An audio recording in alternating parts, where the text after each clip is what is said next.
arrived in Sri Lanka about a year ago, just as COVID was particularly in full swing across the globe, but also here in Sri Lanka. And one of the key areas that has been prioritized by the ILO to focus on has been occupational safety and health. And that means the safety of all workers, including their employers, within workplace settings being essential. So occupational safety and health was one of the first areas that BetterWork focused its energies on. It has created and is actually training a pool of master trainers coming from government, coming from the industry, as well as workers' representatives, focusing on occupational safety and health issues, how they can detect issues in the working environment, how they can advise workers and employers about how to improve workplaces, safety and health, how they can negotiate for better working safety and health conditions within workplaces.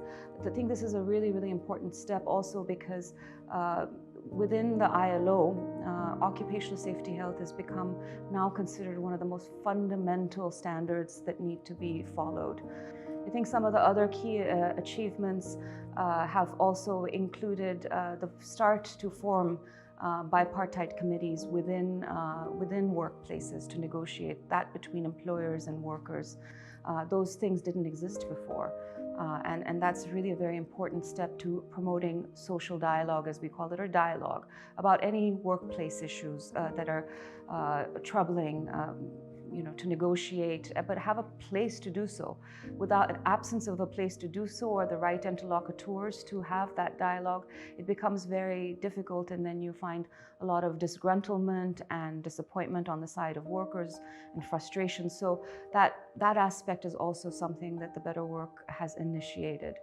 I think a third very important area is in our collaboration with the International Finance Cooperation, IFC as it's known. And there we are about to launch what we call the GEAR program, which is about focusing on women and women in senior leadership and management positions within the sector in this industry. And this is something that has actually been done in other countries around the world, so we have something to learn from. So I think I would say at this stage we have initiated a lot of things. I can't say we've got massive results. You can't expect that in less than a year, especially at a time that's been very, very fluid for the country, both in terms of COVID and then the economic crisis. And the garment sector has not been immune to many of the issues related to the forex and the economic crisis the country is in.